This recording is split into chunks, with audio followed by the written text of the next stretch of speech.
우당탕 손에 들고 있던 머그컵이 바닥에 떨어졌습니다. 하얀 조각들이 사방으로 튀었어요. 커피가 바닥에 쏟아지면서 갈색 얼룩이 번졌죠.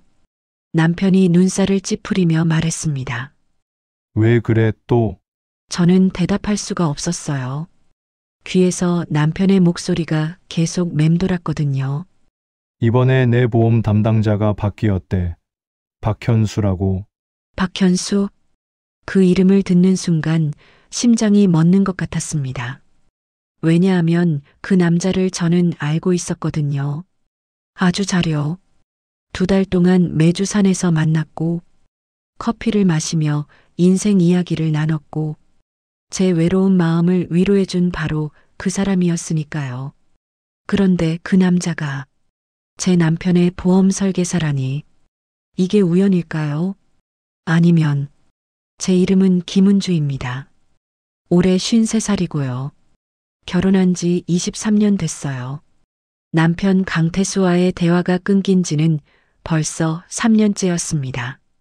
같은 집에 살지만 눈을 마주치지도 않았어요. 아침에 일어나면 남편은 이미 거실에서 신문을 보고 있었고 밥을 차려도 무표정하게 먹고 그냥 출근했죠. 저녁에 돌아와도 마찬가지였습니다. 오늘 어땠어? 제가 물어도 남편은 대답 대신 TV 리모컨만 집어들었어요. 회사에서 힘든 일 있었어? 별일 없어. 딱 그것뿐이었습니다. 어느 날 저녁이었어요. 용기를 내서 제안했습니다. 여보, 우리 이번 주말에 영화라도 볼까? 남편은 TV에서 눈도 떼지 않고 한마디만 했어요. 바빠. 그럼 다음 주는? 다음 주도 바빠. 그날 밤 침대에 누워서 눈물을 흘렸어요. 옆에 남편이 자고 있는데도 세상에서 제일 외로웠습니다. 이러다 내가 진짜 사라져도 모르겠구나.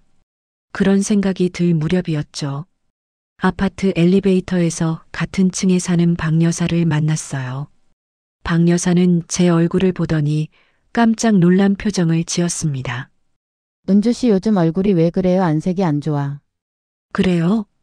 집에만 있으면 병 나요. 우리 산악회 나와봐요. 박 여사는 열심히 권했습니다.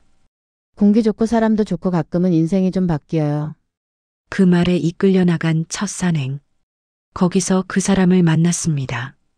키가 크고 말수가 적은 남자. 박현수. 산길을 오르며 뒤처진 저를 기다려주던 그 한마디.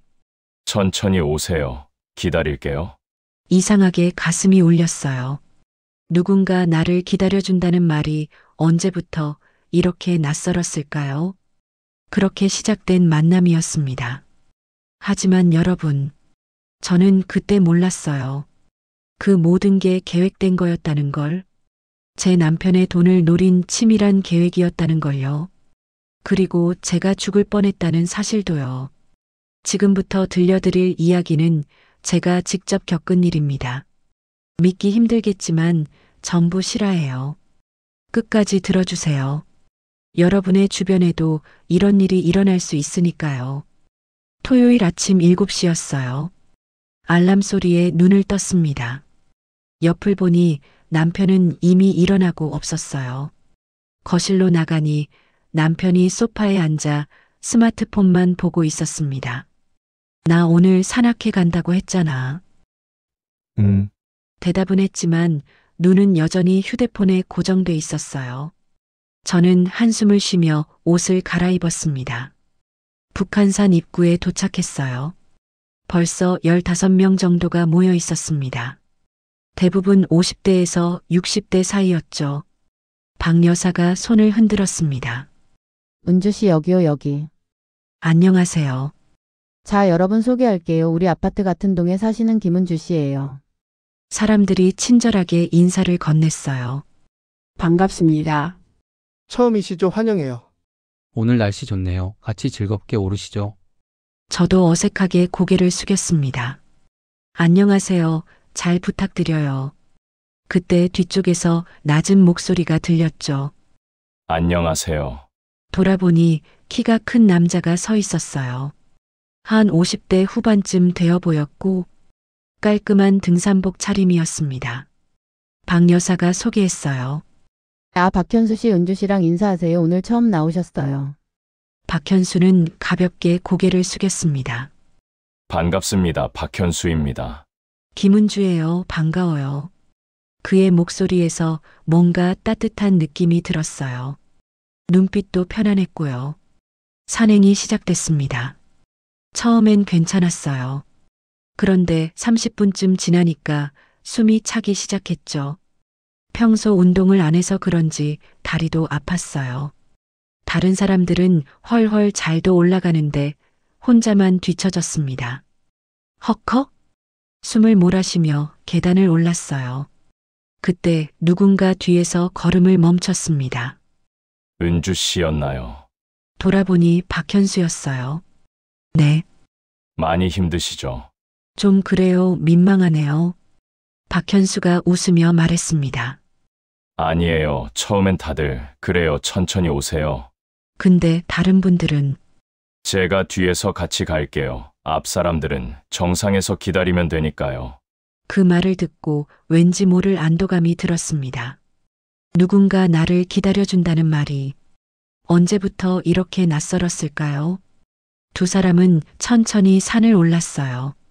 박현수는 중간중간 쉬어가자고 말했습니다. 여기 벤치 있네요. 잠깐 앉아서 쉴까요? 네, 고마워요. 벤치에 앉았어요. 박현수가 제 물통을 받아서 자기 배낭에 넣었습니다. 물 무거우니까 제가 들고 갈게요. 아니에요, 괜찮아요. 괜찮아요. 저는 배낭이 가벼워서요. 1시간쯤 지났을까요? 드디어 정상이 보이기 시작했어요. 우와, 조금만 더 가면 돼요. 힘내세요. 마지막 계단을 올라섰을 때 앞에 펼쳐진 풍경을 보고 저는 감탄사를 내뱉었습니다. 와, 진짜 예쁘다. 서울 시내가 한눈에 보였거든요. 빌딩들이 햇빛을 받아 반짝이고 있었어요. 박현수가 옆에서 웃으며 말했습니다. 좋죠. 완전 좋아요. 저도 처음 올라왔을 때 이랬어요. 세상이 이렇게 넓은데 왜 나는 그동안 좁은 곳에만 있었을까 하고요. 저는 고개를 끄덕였어요. 정말 그랬거든요. 박 여사가 소리쳤습니다. 다들 모였으니까 김밥 먹어요. 은주 씨 여기 앉아요. 다들 돗자리를 펴고 앉아 김밥을 먹었어요. 저는 오랜만에 이렇게 많은 사람과 함께 밥을 먹었습니다. 웃음소리가 가득했죠. 누군가 김밥을 권했어요. 은주 씨 이거 맛있어요. 먹어봐요. 고맙습니다. 참치김밥도 있어요. 드실래요? 네, 감사해요. 박현수는 조용히 구석에 앉아서 김밥을 먹고 있었어요. 제가 다가가서 물었습니다. 박현수 씨는 이 모임 얼마나 되셨어요? 한 6개월 됐어요. 그렇구나. 저는 오늘 처음인데 다들 너무 좋으신 것 같아요. 네, 분위기 좋죠. 가족분들은 같이 안 나오세요. 박현수가 잠시 멈칫했습니다. 혼자 살아서요. 아내하고 이혼했어요. 아, 저는 당황했습니다. 괜히 물어봤나 싶었죠. 박현수가 담담하게 말했어요. 괜찮아요. 이제 혼자가 편해요. 오히려 산에 오면 마음이 정리되더라고요. 저도 그런 것 같아요. 은주 씨도 뭔가 답답하셨나 봐요. 내 집에만 있으니까요. 저는 그 말에 공감이 갔어요. 저도 집에 있으면 답답한데 여기 오니까 숨이 트이는 느낌이었거든요. 산행을 마치고 집으로 돌아왔어요. 현관문을 열고 들어가니 남편이 소파에 누워 TV를 보고 있었습니다. 다녀왔어. 남편은 TV에서 눈을 떼지 않았어요.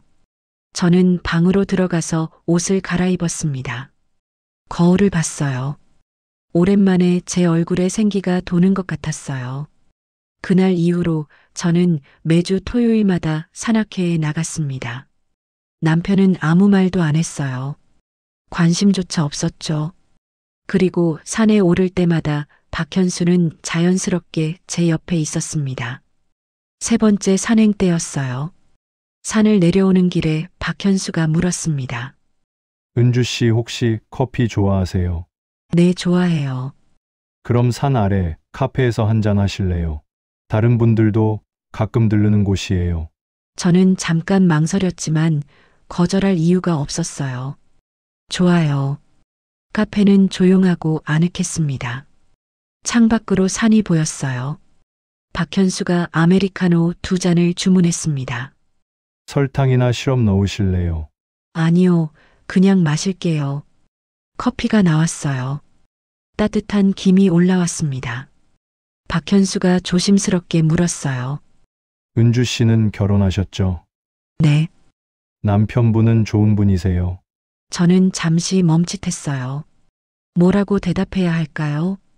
그냥 평범해요. 평범한 게 제일 어려운 거죠.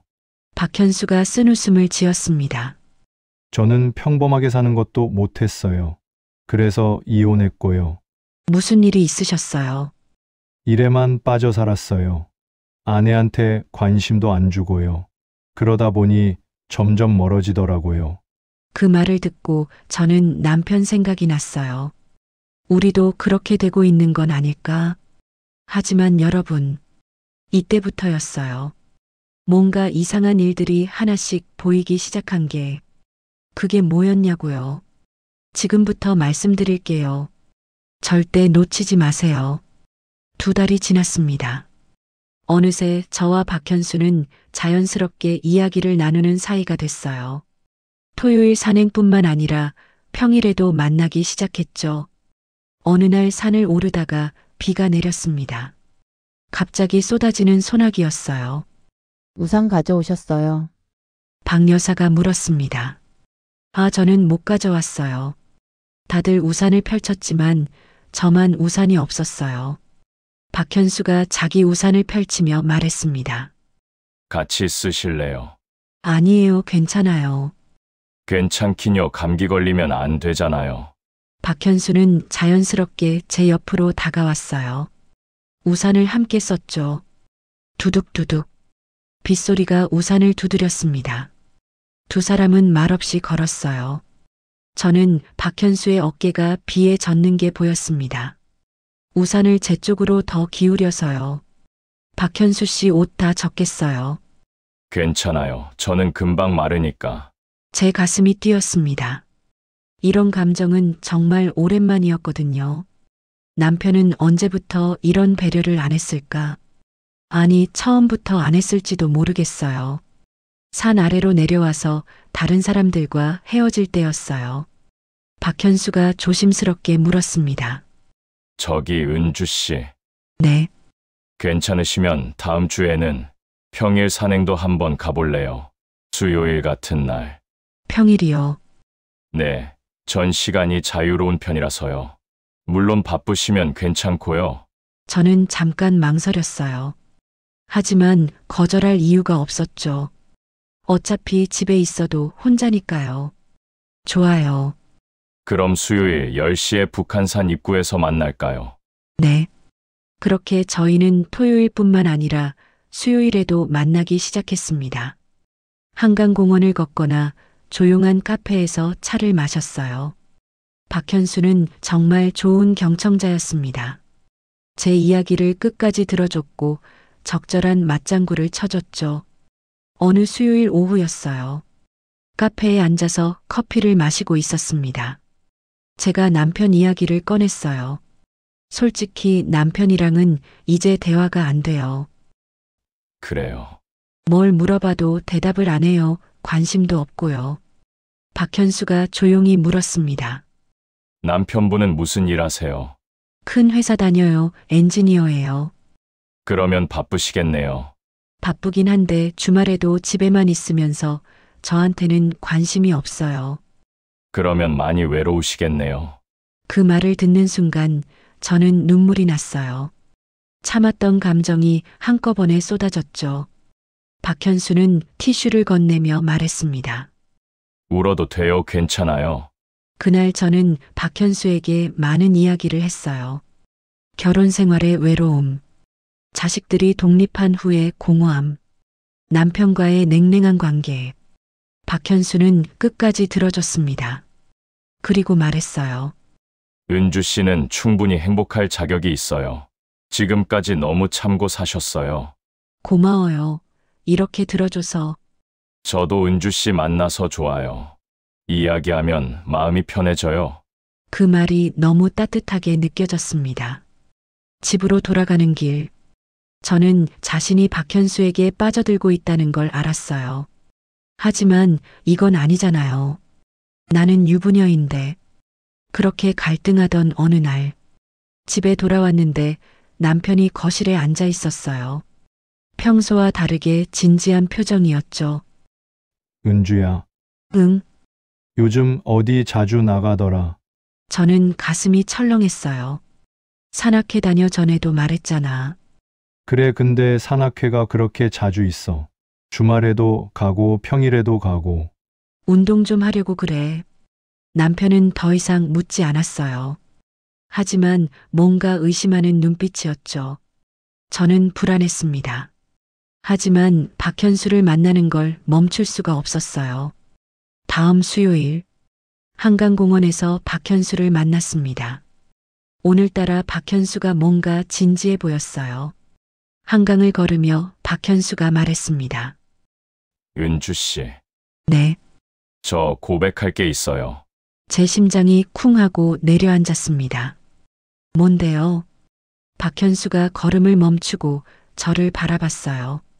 사실 저는요, 은주 씨를 처음 봤을 때부터 뭔가 끌렸어요. 박현수 씨, 이혼하고 나서 처음으로 이런 감정이 들었어요. 저는 아무 말도 못했어요. 저도 알아요. 은주 씨는 결혼하셨고 제가 이러면 안 되는 거. 하지만 솔직하게 말하고 싶었어요. 저는 눈물이 났습니다. 저도요. 네. 저도 박현수 씨한테 마음이 가요. 근데 이러면 안 되잖아요. 두 사람은 말없이 한강을 바라봤습니다. 강물이 흐르고 있었어요. 사람들이 지나다녔고요. 박현수가 조심스럽게 말했습니다. 우리 그냥 친구로 지내요. 이렇게 이야기하고 커피 마시면서요. 그게 가능할까요? 해봐야죠 뭐. 그날 이후 저는 더 자주 박현수를 만났어요. 그런데 이상한 일이 하나씩 생기기 시작했습니다. 어느 날 박현수가 물었어요. 은주 씨네 아파트 구조가 어떻게 돼요? 왜요? 아니, 저도 이사를 생각 중인데 그쪽 아파트가 괜찮다고 해서요. 저는 아무 생각 없이 대답했습니다. 우리 집은 34평형이에요. 방이 3개고요. 아, 그렇구나. 거실은 넓어요? 네, 꽤 넓어요. 또 다른 날에는 이런 질문을 했어요. 남편분 회사가 어디라고 했죠? 대우건설이요. 아, 거기 연봉이 괜찮다던데. 글쎄요, 저는 잘 모르겠어요. 그때는 그냥 대화려니 했어요. 하지만 나중에 생각해보니 이상했습니다. 박현수가 왜 그런 걸 물어봤을까? 그리고 더 이상한 건 제가 이야기하지도 않은 걸 박현수가 알고 있었다는 거예요. 어느 날이었어요. 다음 주가 결혼기념일이시죠. 축하해요. 네, 근데 그걸 어떻게 알았어요? 박현수는 잠깐 당황한 표정을 지었습니다. 아, 전에 은주 씨가 말씀하셨잖아요. 제가 언제요? 지난번에 카페에서요. 저는 고개를 갸우뚱했어요. 그런 이야기를 한 기억이 없었거든요. 하지만 그냥 넘어갔습니다. 제가 잊어버린 건가 보다 하고요. 그런데 여러분, 이게 끝이 아니었어요. 정말 충격적인 일이 벌어지려고 하고 있었습니다. 다음 주에 무슨 일이 일어났냐고요. 지금 바로 말씀드리죠. 절대 자리 뜨지 마세요. 그날 저녁이었어요. 집에 들어왔을 때 남편이 거실 소파에 앉아 있었습니다. 평소엔 이 시간에 방에 있었는데 오늘은 달랐어요. 어디 갔다 와? 산책했어. 남편은 코웃음을 쳤어요. 산책 이제 거짓말도 안 하네. 무슨 소리야? 요즘 매일 나가잖아. 누구 만나? 저는 화가 났습니다. 당신이 나한테 관심이라도 있었어. 뭐, 난 3년 동안 혼자 살았어. 같은 집에 있어도 혼자였다고. 그래서 다른 남자 만나. 아니야. 남편은 아무 말도 안 했어요. 그냥 방으로 들어갔죠. 저는 주방에 서서 한숨을 쉬었습니다. 이 결혼 생활이 계속 의미가 있을까? 다음 날이었어요. 남편이 출근하기 전에 말했습니다. 참 오늘 저녁에 보험 사람 온대. 저는 설거지를 하다가 손을 멈췄어요. 보험? 내 보험 담당자가 바뀌었거든. 왜 바꿨어? 회사에서 바꿔줬대. 새로운 사람이 집으로 찾아온대. 이름이 뭔데? 남편이 휴대폰을 보며 말했습니다. 박현수라고 하더라. 그 순간이었어요. 손에 들고 있던 컵이 바닥으로 떨어졌습니다. 우당탕 하얀 조각들이 사방으로 튀었어요. 남편이 깜짝 놀라서 물었어요. 왜 그래? 조심하지. 아니, 손이 미끄러졌어. 저는 떨리는 손으로 깨진 컵을 주었습니다. 박현수라고요. 왜 아는 사람이야? 아니요. 하지만 제 머릿속은 복잡했어요. 설마 같은 사람일까? 아니겠지. 박현수라는 이름이 흔한데. 하지만 불안했습니다. 그날 저녁 7시였어요. 초인종이 울렸습니다. 띵동. 남편이 문을 열었어요. 어서 오세요. 박현수 씨죠. 네, 안녕하세요. 그 목소리를 듣는 순간 저는 온몸이 얼어붙었어요. 거실로 들어온 사람은 바로 그 박현수였습니다. 두 사람의 눈이 마주쳤어요. 박현수는 잠깐 놀란 표정을 지었지만 곧 침착하게 인사했습니다. 안녕하세요, 사모님. 저는 아무 말도 못했어요. 입술이 바짝 말랐습니다. 남편이 물었습니다. 아는 사이야. 아니, 처음 뵙겠습니다. 저는 겨우 입을 열었습니다. 박현수는 아무렇지 않은 표정으로 남편 옆에 앉았어요.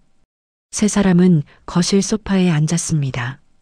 박현수는 서류 가방에서 서류를 꺼냈어요. 이번에 제가 추천드리는 상품은요. 투자형 보험입니다. 투자형이요. 남편이 관심을 보였습니다. 네, 납입 기간은 10년이고요. 만기 때 수익률이 상당히 높습니다. 얼마나 되는데요? 박현수가 계산기를 꺼내서 보여줬어요. 현재 이율로 계산하면 10년 후 약 2억 정도 됩니다. 남편의 눈이 커졌습니다. 2억이요. 네, 물론 시장 상황에 따라 변동은 있지만요. 지금까지 가입하신 분들 평균이 그 정도예요. 남편은 완전히 관심이 생긴 표정이었어요. 근데 보험료는 얼마예요? 월 80만 원입니다. 80만 원. 남편이 고개를 끄덕였어요. 괜찮네요. 한번 고려해 볼게요. 박현수가 웃으며 말했습니다. 감사합니다. 그리고 하나 더 좋은 소식이 있는데요. 뭔데요? 지금 가입하시면 특별 혜택으로 배우자분도 무료로 보장이 됩니다. 남편이 저를 쳐다봤어요. 배우자도요. 내 사고나 질병 시 보장금이 나갑니다. 물론 주 계약자는 사장님이시고요. 남편은 만족스러운 표정이었죠. 그거 좋은데요. 여보, 우리 이거 괜찮은 것 같은데. 저는 그 대화를 들으며 뭔가 이상한 느낌이 들었어요.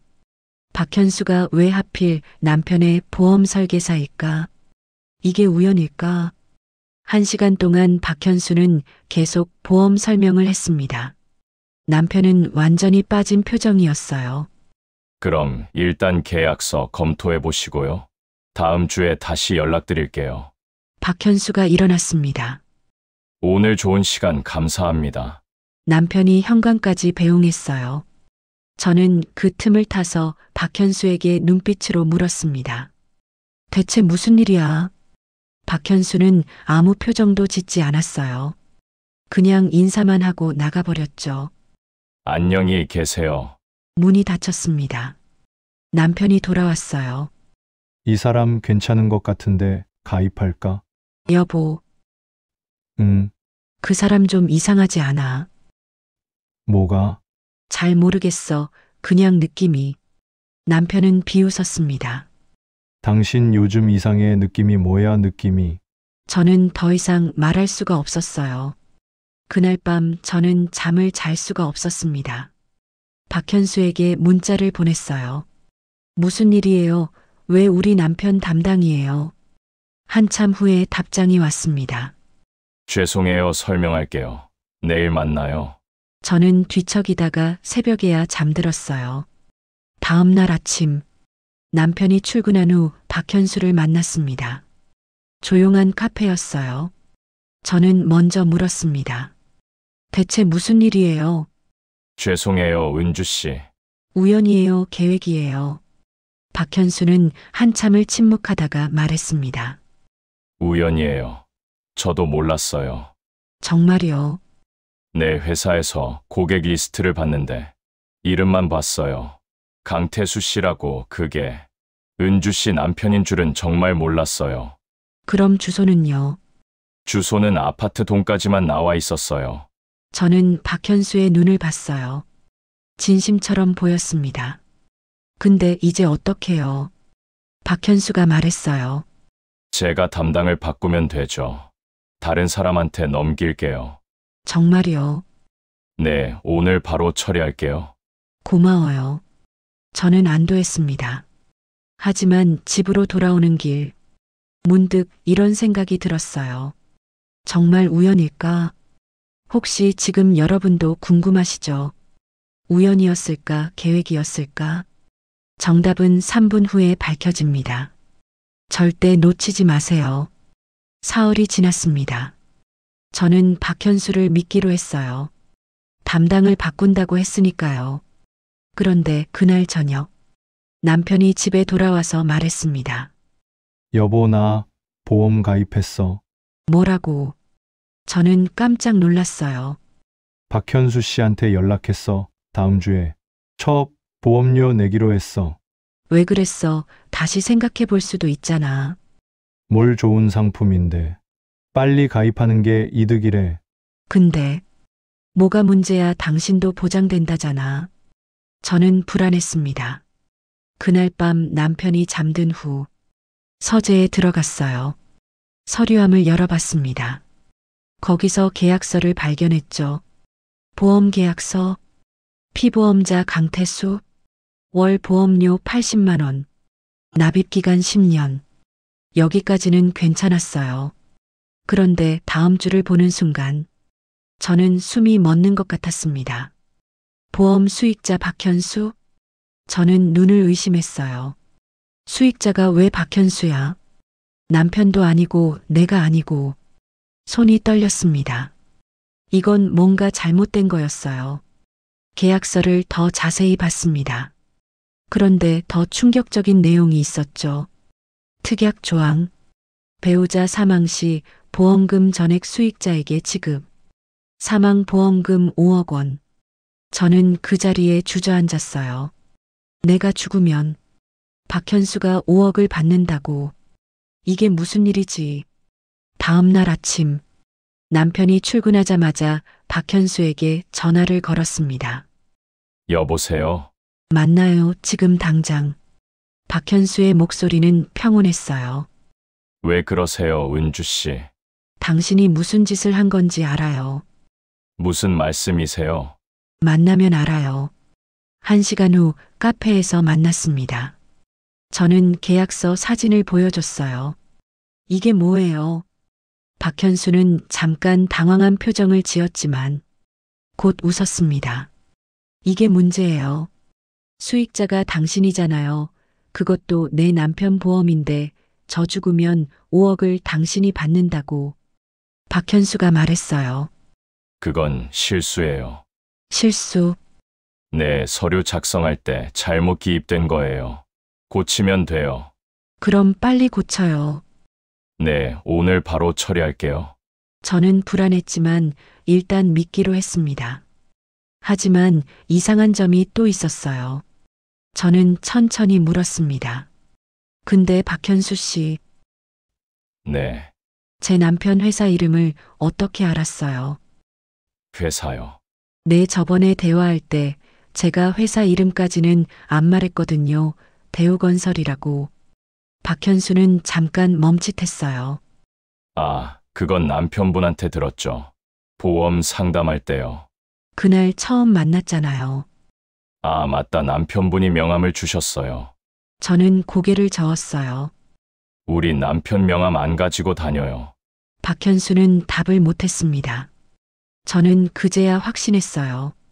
당신 저한테 접근한 게 처음부터 계획이었죠. 뭔 소리예요? 우리 집 구조도 알고 남편 직업도 알고 결혼기념일도 알고.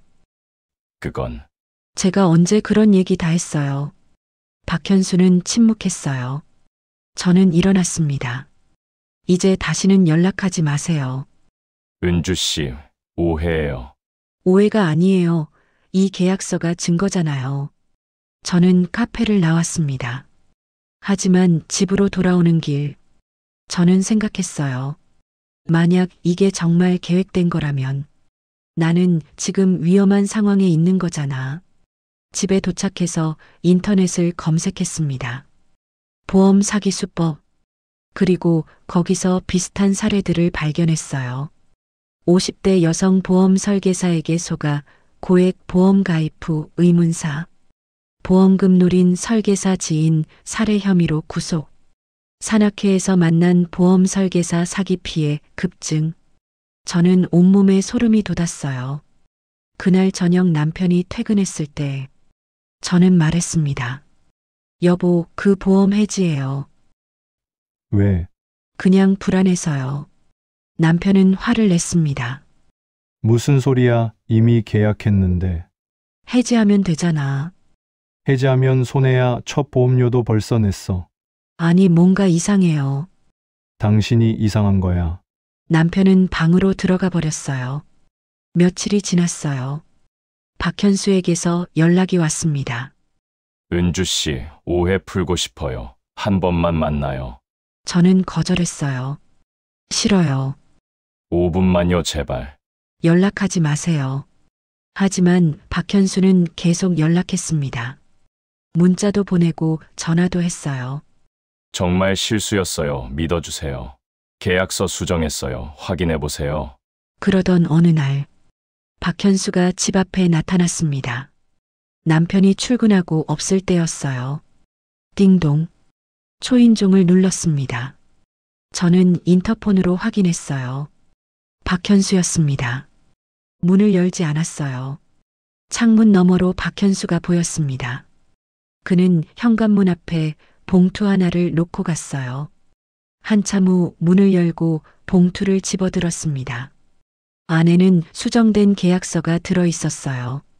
보험 수익자 강태수? 그리고 쪽지가 하나 있었죠. 정말 실수였어요. 오해 풀어주세요. 저는 은주 씨가 좋았어요. 저는 그 쪽지를 구겼어요. 믿을 수가 없었습니다. 그날 밤 저는 남편에게 모든 걸 말했어요. 여보, 응, 사실은요, 그 박현수라는 사람이요. 응. 제가 산악회에서 만난 사람이에요. 남편은 표정이 굳었습니다. 산악회에서. 네, 그럼 당신이 소개한 거야. 아니에요. 우연히 같은 사람이었어요. 남편은 화를 냈습니다. 그럼 당신이 그 사람이랑 뭐 했는데? 아무것도 안 했어요. 그냥 산 오르고 얘기만 했어요. 남편은 비웃었어요. 거짓말하지 마. 그래서 지금 보험 해지하자고 한 거야. 본인 잘못 덮으려고. 아니에요. 이혼하자. 저는 깜짝 놀랐어요. 이혼까지는요. 난 당신 같은 사람이랑 못 살아. 이제 지긋지긋해. 남편은 서재로 들어갔고 문을 쾅 닫았습니다. 저는 거실에 주저앉아 울었어요. 하지만 이때 저는 결심했습니다. 이대로는 안 돼. 진실을 밝혀야 해. 다음 날 저는 경찰서에 갔습니다. 혹시 지금 긴장되시나요? 다음에 무슨 일이 일어나는지 궁금하시죠? 바로 말씀드릴게요. 경찰서 민원실이었어요. 창구에 앉은 경찰관이 저를 봤습니다. 무슨 일로 오셨어요? 저는 떨리는 목소리로 말했습니다. 보험 사기 같은데요. 보험 사기요? 경찰관이 메모지를 꺼냈어요. 어떤 경우인가요? 저는 모든 걸 설명했습니다. 박현수와의 만남, 보험 계약서, 수익자가 바뀐 과정. 경찰관은 고개를 끄덕였어요. 일단 조사는 해볼게요. 근데 확실한 증거가 필요해요. 계약서 사진이 있어요. 그것만으로는 부족해요. 본인이 실수했다고 하면 그걸로 끝이거든요. 저는 고개를 숙였습니다. 그럼 어떡해요? 일단 접수는 해놓을게요. 혹시 다른 피해자가 있으면 연결이 될 수도 있고요. 일주일이 지났어요. 경찰서에서 연락이 왔습니다. 김은주 씨 맞으시죠? 네, 박현수 씨에 대해 조사 중인데요. 혹시 시간 되시면 한번 오실 수 있으세요? 지금 가도 돼요. 저는 급하게 경찰서로 갔습니다. 형사가 저를 작은 조사실로 안내했어요. 거기서 충격적인 사실을 듣게 됐죠. 형사가 파일을 펼치며 말했습니다. 박현수 씨요? 이미 비슷한 수법으로 다른 피해자들이 있었어요. 진짜요. 저는 숨이 막혔어요. 네, 지난 2년간 최소 5건이에요. 형사가 사진들을 보여줬습니다. 모두 50대 기혼 여성들이었고요. 산악회나 문화센터에서 접근했대요. 그래서 어떻게 됐어요? 형사는 서류를 넘기며 말했어요. 이분은 작년에 등산 중 실족사했고요. 사진 속 여성은 저와 비슷한 나이였습니다. 보험금은 박현수 씨가 받았어요. 3억 원. 이분은요. 교통사고로 돌아가셨어요. 이것도 수익자가 박현수 씨였습니다. 5억 원. 저는 온몸이 떨렸어요. 이게 사실이에요. 네, 지금 박현수 씨를 긴급 체포했어요. 곧 구속될 겁니다. 제가 증언해야 하나요? 네, 필요하면 연락드릴게요. 저는 그제야 안도했습니다. 하지만 동시에 무서웠어요. 자신도 그렇게 될 뻔했다는 생각이에요. 형사가 말했습니다. 은주 씨가 제보 안 하셨으면 큰일 날 뻔했어요. 제가 다음 타깃이었나요? 그런 것 같아요. 계약서 보니까 배우자 사망 시 5억이더라고요. 저는 소름이 돋았습니다. 집으로 돌아왔을 때 남편이 현관에 서 있었습니다. 경찰한테 연락 받았어. 저는 아무 말도 못했어요. 남편이 말했어요. 내가 잘못 봤어. 뭐? 미안해. 남편은 처음으로 고개를 숙였습니다. 당신 말 들을 걸 정말 위험한 일이었네. 여보, 응. 나 무서웠어. 저는 남편 품에 안겨서 울었습니다. 남편도 저를 꼭 안아줬어요. 한 달 후 재판이 열렸습니다. 저는 법정에 증인으로 출석했어요. 박현수는 법정에 섰습니다. 검사가 물었습니다. 피고인은 계획적으로 피해자들에게 접근했습니까? 박현수는 고개를 숙였어요. 네, 왜 그런 짓을 했습니까? 돈이 필요했습니다. 그래서 사람을 죽였습니까? 박현수는 대답하지 않았어요. 검사가 다시 물었습니다. 피해자 이모 씨는 등산 중 추락사했습니다. 피고인이 밀었죠? 아닙니다. 그럼 어떻게 된 겁니까? 사고였습니다. 피해자 박모 씨는 교통사고로 사망했습니다. 브레이크가 고장났더군요. 피고인이 조작했죠. 아닙니다. 하지만 증거는 명확했습니다. 재판부는 징역 15년을 선고했습니다.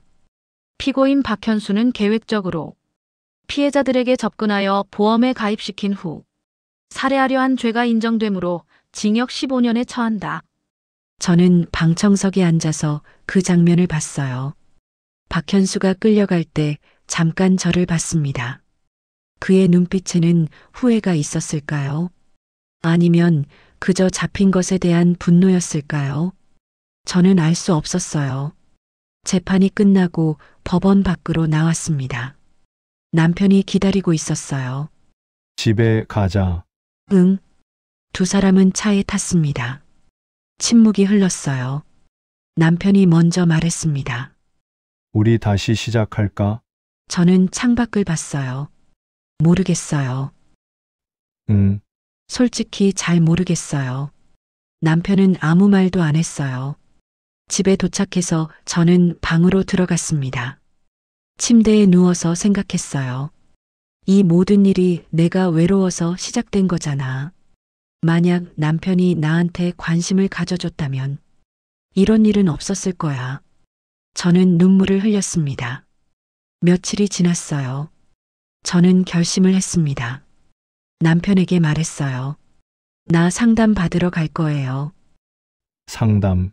네, 우리 부부 상담. 남편이 고개를 들었어요. 그래, 같이 갈래요. 남편은 잠시 망설이다가 말했습니다. 응, 그렇게 두 사람은 상담센터에 다니기 시작했어요. 쉽지 않았습니다. 23년간 쌓인 감정을 풀어내는 건 정말 어려운 일이었죠. 상담사가 물었습니다. 두 분은 언제부터 대화가 끊겼나요? 남편이 대답했어요. 모르겠어요. 어느 순간부터. 은주 씨는요? 저는 생각해 봤어요. 3년 전쯤인 것 같아요. 무슨 일이 있었나요? 아무 일도 없었어요. 그냥 점점 멀어졌어요. 상담사가 말했습니다. 그게 제일 위험한 겁니다. 큰 사건 없이 서서히 멀어지는 거요. 6번째 상담이었어요. 남편이 처음으로 자기 이야기를 했습니다. 저는 돈 버는 게 제일 중요한 줄 알았어요. 왜요? 가족을 먹여 살려야 하니까요. 그래서요. 그런데 어느 순간 보니까 가족이 없더라고요. 아이들은 독립했고 아내는 멀어지고. 저는 남편을 봤어요. 처음으로 남편의 속마음을 들었습니다. 상담을 받으며 조금씩 변화가 생겼어요. 남편이 먼저 말을 걸기도 했고, 저도 감정을 표현하는 법을 배웠어요. 하지만 완벽하게 회복되진 않았습니다. 그래도 괜찮았어요. 노력하는 게 중요하니까요. 여러분 혹시 지금 관계가 소원한 분 계신가요? 그렇다면 너무 늦기 전에 대화를 시도해 보세요.